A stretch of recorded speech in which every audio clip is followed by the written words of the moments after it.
তো দেখতেই পাচ্ছেন মোটামুটি এখন রেডি, যাওয়ার জন্য রেডি এখন।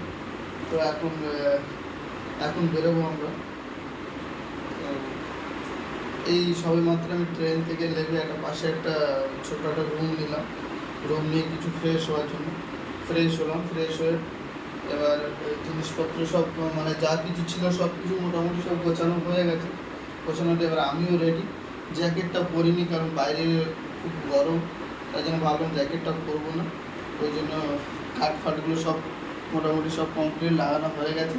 এবার আমি রওনা দেবো। এখন এখান থেকে যাব, এখন আমরা যাব হচ্ছে কি বৈষ্ণব দেবী। ফার্স্টে মাতা রানীর দর্শন করবো। মাতা রানীর দর্শন করার পরে তারপরে আমরা লাদাখের পথে রওনা দেবো। তো সবাই যদি ভালো লাগে সবাইকে বলবো একটা লাইক, অবশ্যই একটা লাইক চাই।